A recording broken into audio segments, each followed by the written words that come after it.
मैं हूँ सौरभ और आज डे 19 है। सैटरडे, नहीं सैटरडे नहीं है आज। आज डे 19 है और आज मंडे है। ठीक है, इसको ज़रा मैं एडिट कर देता हूँ, वो सैटरडे लिखा आ गया। आज डे 19 है और आज है मंडे।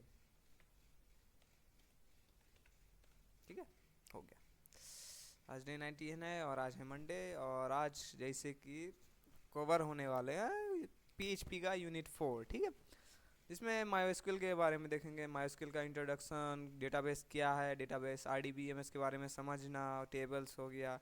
फिर उसके बाद उसमें वर्किंग देखेंगे पीएचपी माई एडमिन के साथ, creating and using database, selecting database, ये सब देखने वाले हैं। ठीक है, तो चलिए स्टार्ट करते हैं। फिर देखते हैं इंट्रोडक्शन टू मायोस्क्यूएल। मायोस्क्यूएल होता क्या है?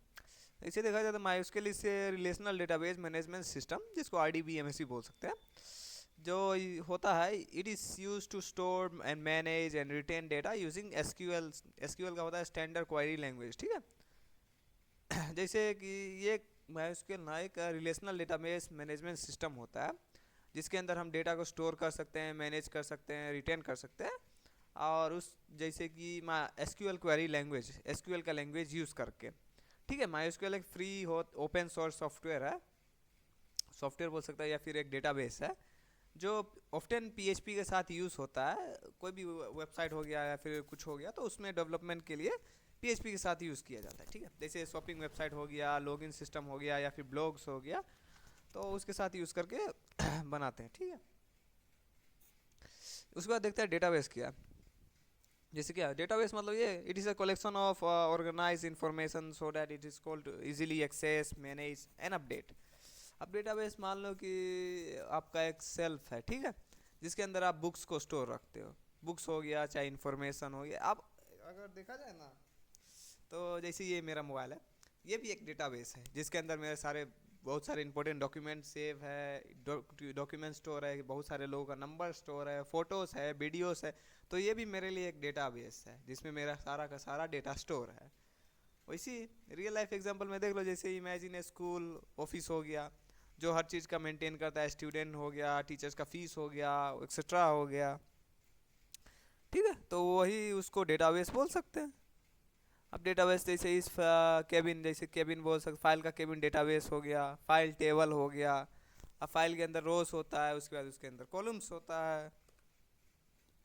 ठीक है, उसके बाद आरडीबीएमएस।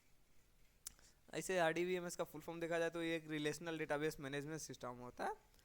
तो an RDBMS is like MySQL stores data in tables and related them using keys।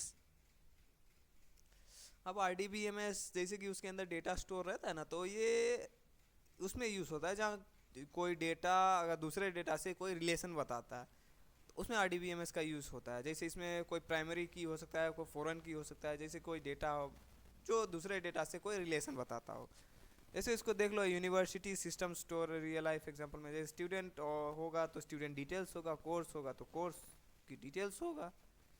और ये क्या है, एक स्टूडेंट और कोर्स दोनों एक दूसरे से रिलेटेड रहता है कि अगर कोई स्टूडेंट है, कोई कॉलेज में एडमिशन करवाने गया है यूनिवर्सिटी में, तो वो कोई कोर्स ले रहा होगा ना, तो उसी कोर्स का उसका डिटेल्स होगा। तो कोर्स और स्टूडेंट का एक रिलेशन बन गया कि हाँ, वो स्टूडेंट उस कोर्स को पढ़ाई मतलब पढ़ता है या फिर वो कोर्स को करता है। ठीक है, उसके बाद देखते हैं what is A table. A table is a collection of rows and columns. It store data in tuple form। tuple मतलब एक्सेल सीट, एक्सेल सीट में वो स्टोर रहता है। ठीक है, टेबल वही होता है। टेबल का क्या मतलब, डीबीएमएस में अगर टेबल देखा जाए तो table is a collection of rose and columns, जिसके अंदर डेटा स्टोर रहता है टपलर फॉर्म में, टपल फॉर्म में। ठीक है, जैसे ये हो गया, मेरा ही ले लो कि मैं सौरभ, मेरा एज 20 है, मैं इंदौर में रहता हूँ, और दूसरा है निधि जिसकी एज 21 है और वो भोपाल में रहती है। ये निधि कौन है मुझे नहीं पता, ये एग्जाम्पल में लिख दिया है बस। ठीक है, उसके बाद देखते हैं record. What is a record? Record is a row in a table. It represent a single item और एंटिटी। अब जैसे रिकॉर्ड मान लो कि एक रो हो सकता है जिसके अंदर सिंगल आइटम हो सकता है या फिर कोई एंटिटी हो सकती है। ठीक है, जैसे मान लो कि एक रो, एग्जांपल में देख लो, जैसे मेरा रोल नंबर 1 है, सौरभ है, मेरी एज 20 है और मैं इंदौर में रहता हूँ, तो इसको एक रिकॉर्ड बोल सकते हैं। एक आदमी का पर्टिकुलर डेटा को एक रिकॉर्ड बोल सकते हैं, ठीक है, जो एक रो में स्टोर रहता है। उसके बाद देखते हैं what is a field. A field is a column in a table that hold specific piece of a data about each record. अब जैसे फील्ड ये हो गया जो एक कॉलम हो सकता है जो किसी भी स्पेसिफिक का डेटा का एक पार्ट होल्ड करता है, ठीक है। इसे देख लो एग्जांपल में, in a student table name age city, ये सब एक स्पेसिफिक हो गया, जैसे उसका नाम हो सकता है, एज हो सकता है, सिटी हो सकता है, तो ये सब फील्ड होता है, ठीक है। उसके आगे है व्हाट इज एसक्यूएल। एसक्यूएल जैसे वो हो गया standard query language. It is a language used to interact with database.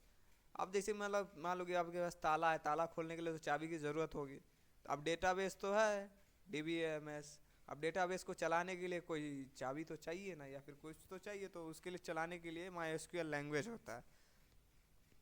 तो उसको चलाने के लिए एसक्यूएल लैंग्वेज होता है, जिसके अंदर हम इसका यूज़ करके हम डेटाबेस के अंदर कोई भी डेटा क्रिएट कर सकते हैं, इंसर्ट कर सकते हैं, डेटा अपडेट कर सकते हैं, डिलीट कर सकते हैं, सर्च कर सकते हैं, फेच कर सकते हैं, ठीक है।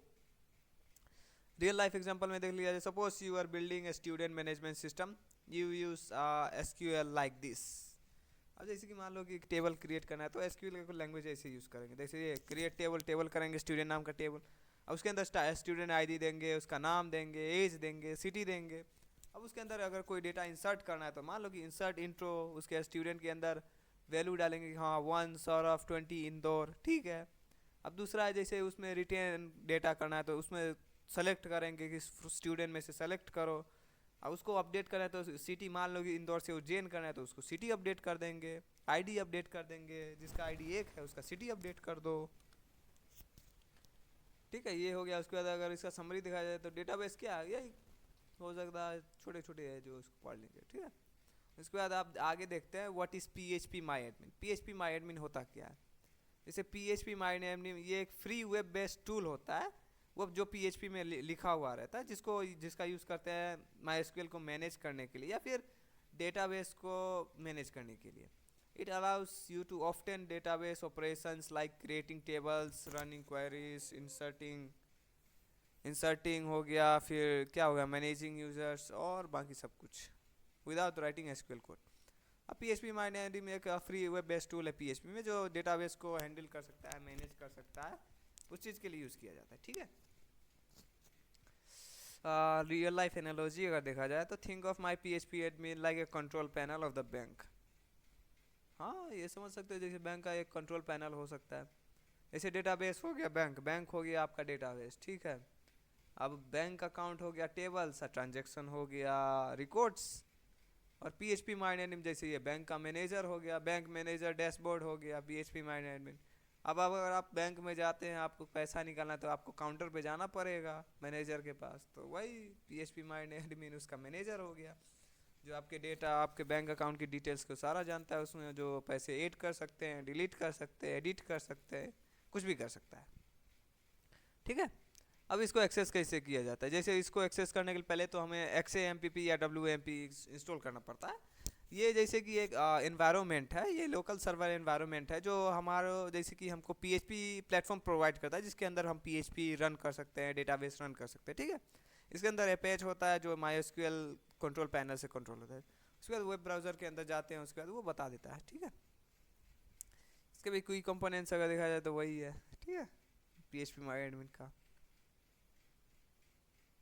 ठीक है। आगे अगर देखा जाए तो रियल लाइफ एग्जांपल में स्टूडेंट मैनेजमेंट सिस्टम हो गया, तो उसको बिल्ड करना है तो उसके लिए क्या करना पड़ेगा, उसके लिए तो पहले स्टूडेंट का रिकॉर्ड फाइंड आउट करना पड़ेगा, उसके बाद उसके अंदर एक स्टूडेंट नाम का डेटाबेस बनाएंगे, उसके बाद उसके अंदर डेटा को स्टोर करेंगे। जैसे स्टेप 1 क्रिएटिंग ए डेटाबेस, पहले तो डेटाबेस करेंगे पीएचपी माई एडमिन पे जाके, उसके बाद डेटाबेस में जाएंगे, फिर क्रिएट डेटाबेस करेंगे, उसके बाद डेटाबेस का नाम देंगे, उसके बाद लिखेंगे क्रिएट, क्लिक करेंगे क्रिएट पे, उसके बाद उसके अंदर एक टेबल क्रिएट करेंगे। टेबल क्रिएट करने के लिए वैसे उस डेटाबेस के अंदर जाएंगे, उसके बाद उस पर क्रिएट करेंगे क्रिएट टेबल, उसके बाद टेबल नेम देंगे स्टूडेंट, उसके बाद नंबर ऑफ कॉलम्स देंगे 4, उसके बाद करेंगे गो। उसके बाद मान लो कि 4 आईडी दे दी मैंने, एक देंगे आईडी देंगे जिसका टाइप रहेगा इंटीजर, उसकी लेंथ रहेगी 11, दूसरा देंगे नेम, उसका रहेगा वेयर केयर जिसका लेंथ होगा 50, और दूसरा देंगे कोर्स, उसका भी वेयर केयर होगा, उसका भी लेंथ 50 होगा, और आगे देंगे एज जो इंटीजर में होगा और उसका लेंथ होगा 3 कैरेक्टर का हो सकता है। उसके बाद उसको सेव कर देंगे। तीसरा होगा कि उस चीज़ के बाद हम उसमें रोस रिकॉर्ड एंटर करेंगे, इंसर्ट करेंगे। तो उसके बाद उस पर इंसर्ट टैब पे जाएंगे, उसके बाद फिल इन द वैल्यूज, आप वैल्यूज़ को भरेंगे। मान लो कि नाम है सौरभ, कोर्स है BCA, एज है 20, उसके बाद गो पे टिप देंगे। उसके बाद ब्राउज़र डेटा करेंगे, उसके बाद ब्राउज़र पे जाएंगे, उसका रिकॉर्ड डालेंगे। तो ऐसा आ जाएगा, आईडी में 1, नेम में सौरभ, कोर्स में BCA और एज में 20, ऐसा आ जाएगा। उसके बाद एक्सपोर्ट डेटा, डेटा को एक्सपोर्ट करने के लिए उसके बाद क्लिक करेंगे एक्सपोर्ट पे। उसके बाद SQL की क्वेरी चूज करेंगे, उसके बाद गो क्लिक करेंगे। ठीक है, ये क्या करेगा, ये SQL का बैकअप फाइल एक डेटाबेस के अंदर क्रिएट कर देगा। उसके बाद रन SQL क्वेरीज, आपको SQL क्वेरीज रन करने के लिए SQL टैब पे जाएंगे। उसके बाद ट्राई दिस क्वेरी करेंगे। उसके बाद सेलेक्ट करेंगे कौन से स्टूडेंट जिसकी एज 18 साल से क्या बोलते हैं 18 साल से ज़्यादा है, उसको सेलेक्ट करो और उसको डिस्प्ले कराओ। ठीक है, इसका माय PHP का यूज़ क्यों करते हैं, ये यूज़र फ्रेंडली रहता है, क्विक डेटा एंट्री होता है, बैकअप और स्टोर होता है, और ये कस्टम क्वेरीज फिल्टर्स करता है। ठीक है, ये सब उसके नीड्स है जो हम करते हैं। समरी देखा जाए तो क्या, PHP माइंड से पावरफुल GUI मतलब एक ग्राफिकल यूज़र इंटरफेस प्रोवाइड करता है। अगर दूसरा चीज़ में देखा जाए ना डेटाबेस, तो उसमें कमांड लिखनी पड़ती है कि कमांड लिख के उसको डिस्प्ले, तो वो थोड़ा सा टफ हो जाएगा, सबको उतना कमांड याद नहीं रहता कि कैसे। तो PHP माइंड में एक परफेक्ट चीज़ है, ये GUI प्रोवाइड करता है, ग्राफिकल यूज़र इंटरफेस, जिसकी मदद से हम MySQL को अच्छे से चला सकते हैं। विजुअलाइज तरीके से दिखाता है, तो उसमें काम करने में भी सही रहेगा, उतना कुछ कोड लिखने का झंझट नहीं रहेगा। ठीक है, आगे creating and using A database. अब डेटाबेस को क्रिएट कैसे करते हैं और यूज़ कैसे करते हैं, रियल लाइफ एग्जांपल में देखा जाए तो imagine you are running a online store, you need a database to store customer details, products and order. अब मान लो कि आप ऑनलाइन दुकान चला रहे हो, अब उसके लिए आपको एक डेटाबेस की ज़रूरत है जिसके अंदर कस्टमर का डिटेल्स चाहिए, प्रोडक्ट चाहिए और ऑर्डर्स चाहिए। तो उसको स्टोर करने के लिए कुछ तो चाहिए ना, तो उसके लिए क्या कनेक्ट, पहला स्टेप 1 में क्या करें, कनेक्ट टू MySQL सर्वर। पहले तो MySQL सर्वर से कनेक्ट करेंगे, तो कनेक्ट करने के लिए ये रहा कोड, जैसे PHP हो गया, न्यू SQL, उसका लोकल होस्ट देंगे, रूट देंगे, पासवर्ड देंगे। उसके बाद चेक करेंगे कनेक्शन को, अगर कनेक्शन फेल हो गया या फिर सक्सेसफुल हो गया तो वो बता देगा आपको। उसके बाद क्या करेंगे, क्रिएट ए डेटाबेस। आप डेटाबेस क्रिएट करने के लिए ये करेंगे, SQL का कमांड, PHP में ये लिखेंगे कमांड, तो वो डेटाबेस क्रिएट कर देगा, शॉप का नाम दे देंगे। ठीक है, उसके बाद करेंगे सेलेक्टिंग ए डेटाबेस। आप डेटाबेस को सेलेक्ट कैसे करेंगे, मान लो कि जिस नाम से मैंने डेटाबेस क्रिएट किया उसी नाम से डेटाबेस का सेलेक्ट करेंगे कि हाँ इस नाम से मैंने डेटाबेस क्रिएट किया, इस नाम से डेटाबेस दे दो, तो वो दिखा देंगे। उसके बाद डेटाबेस खुल गया, तो मान लो उसके अंदर टेबल कैसे बनाएंगे। टेबल बनाने के लिए ये रहा कोड कि हाँ टेबल बनाओ कस्टमर नाम का, उसके अंदर इंट्रो दो, उसके बाद नेम दो, ID दो, ईमेल दो, फ़ोन दो, ये दो वो दो। ठीक है, उसके बाद आगे देखा जाए तो उसका आउटपुट बना जाएगा कि कस्टमर की डिटेल्स क्रिएट हो गई। उसके बाद उसके अंदर इंसर्टिंग और लोडिंग डेटा कैसे करेंगे, तो इंसर्ट करने के लिए ये रहा कमांड कि हाँ उसमें इंसर्ट करो, स्टूडेंट का नाम हो गया सौरभ कुमार, उसकी ईमेल हो गई saurav@example.com, उसका मोबाइल नंबर हो गया 9876543210। ठीक है, तो ऐसे उसका डेटा स्टोर होगा। उसके बाद उसका आउटपुट देख लो ना, कस्टमर एडिट हो गया। उसका returning information from the table, अब उसके टेबल में से उसका इन्फॉर्मेशन निकालना है, तो ये हो गया सेलेक्ट फ्रॉम कस्टमर, कस्टमर नाम से उसको सेलेक्ट करो, जिसका नाम ये है वो है ये है वो है। ठीक है, उसका तो अगर नहीं मिला तो बोलेगा नहीं मिला, मिल गया तो बोल देगा हाँ सौरभ कुमार मिल गया, ईमेल इसका ये है, फ़ोन नंबर इसका ये है, निकल जाएगा। अगर उसमें आगे देखा जाए तो डिलीट करने की बात है, तो डिलीट करने के लिए क्या उसमें ड्रॉप टेबल का यूज़ करेंगे, फिर उसमें ड्रॉप सेलेक्ट करेंगे, उसके बाद उसको डिलीट कर देगा कि हाँ उस डेटा को डिलीट कर दो। वही हो गया रियल लाइफ एग्जांपल में, देख लो creating database, creating table, inserting selecting data और ड्रॉप टेबल। ठीक है, उसके बाद आगे क्या है, सेलेक्टिंग ऑल डेटा। अब पूरा डेटा को सेलेक्ट करने के लिए क्या यूज़ करना है, रियल लाइफ एग्जांपल में देखो, let's so all student in a class. अब मान लो कि एक डेटाबेस में सारा का स्टूडेंट का नाम है, तो उसको सारे के सेलेक्ट करने के लिए ये क्वेरी लिखनी पड़ेगी, हाँ उसका लोकल होस्ट देना पड़ेगा, उसका नाम देना पड़ेगा, उसमें सबको सेलेक्ट करना पड़ेगा। तो डिस्प्लेइंग ऑल द वो सारे के सारे जितना डेटा है उसमें डेटाबेस में, वो सारे के सारे डिस्प्ले करा के दिखा देता है। ठीक है, और उसके बाद आ गया सेलेक्टिंग पार्टिकुलर रोज। अब कोई पार्टिकुलर रो है या फिर कॉमन रो है उसको सेलेक्ट करना है, तो उसके लिए ये देखेंगे कि स्टूडेंट ओल्डर देन 18, जिसका एज 18 से ज़्यादा है उसको सेलेक्ट करेगा। ठीक है। उसके बाद देखेंगे सेलेक्टिंग है पार्टिकुलर कॉलम्स। अब उसमें कोई पार्टिकुलर कॉलम है उसको सेलेक्ट करना है, तो उसके लिए ये हो गया। सिंपल चीज, छोटा छोटा कोड ही है। जैसे सेंडिंग मैसेज और mails to the student using just name, नाम का यूज़ करके उसको मैसेज या मेल सेंड कर सकते हैं। उसके बाद आगे राइटिंग क्वेरीज विद कंडीशंस। आप क्वेरीज लिखना है कंडीशंस के लिए, तो इसके लिए ये है। मान लो कि एक स्टूडेंट का मैं 75% से ज़्यादा आ गया, तो उसके लिए कौन सा कोड रहेगा, तो इसके लिए ये कोड रहेगा। ठीक है। उसके बाद अगर सॉर्टिंग करना है डेटा को, तो सॉर्टिंग करने के लिए क्या यूज़ करना पड़ेगा, तो इसके लिए ये कोड आ गया। उसके बाद वर्किंग हो गया, उसके वर्किंग विद द डेट आ गया, तो करेंट डेट हो गया या फिर टाइम हो गया, उसके बाद वर्किंग करना है तो इसके लिए ये हो गया। उसके बाद कैलकुलेशन करना है, तो उसके लिए ये क्वेरीज हो गई कि कैलकुलेट करना है। उसके बाद वर्किंग विद नल वैल्यूज। उसके बाद रियल लाइफ एग्जांपल में देख लो ये सब। ठीक है। उसके बाद आगे देख लो, जैसे इसका रियल लाइफ यूज केसेस जैसे सेलेक्ट हो गया, wherever order null math registration. ठीक है, ये सब। उसके बाद अगर देखा जाए तो pattern matching like operation in SQL use to search data using pattern. आप डेटा का जैसे पैटर्न का यूज़ करके डेटा को सर्च कर सकते हैं डेटाबेस में। तो उस चीज़ का जैसे ये मान लो कि रियल लाइफ एग्जांपल में जैसे कोई डेटा सर्च करना है, सैमसंग का फ़ोन हो गया, तो SAM लिखेंगे तो उसका उससे रिलेटेड जितनी सारी डेटा होगी वो सारे नीचे नीचे आ जाएंगे। तो ये होता है ना, जब भी हम कोई शॉपिंग वेबसाइट पे जाते हैं और उस पर लिखते हैं, थोड़ा सा ही लिखते हैं तो वो आगे का डिस्प्ले करा देता है वैसे ही। ठीक है। तो उसका कोड ये हो गया। मान लो सैमसंग गैलेक्सी A2 आ गया, या फिर सैमसंग टीवी आ गया 55 का इंच का। उसके बाद आगे देखा जाए तो काउंटिंग रोस। अब किस में कितना रोस है उस चीज़ को काउंट करना है, तो ये चीज़ यूज़ कर सकते हैं। Use to count the number of rows that match certain conditions. ठीक है। उसके बाद using more than one table. आप किसी एक से ज़्यादा टेबल का यूज़ करना है, तो इसके लिए ये हो गया। ये ज़्यादा बड़े नहीं है, छोटे छोटे टेबल से इसका कोड देख लो। उसके बाद using tables and column analysis. Analysis makes queries cleaner, easier to read and are useful in joins। अब एनालिसिस का यूज़ करते हैं जिसका यूज़ करके क्वेरीज इजी क्लीनर हो जाता है, इजी होता है रीड के लिए और जॉइंस के लिए। ठीक है। ये लो, इसका भी एग्जांपल दिया हुआ है। ठीक है। और समरी में देख लो, ये सब पैटर्न मैचिंग हो गया रोज। ठीक है, बस इतना ही। तो वो ज़्यादा कुछ नहीं था, जितना ही था बस।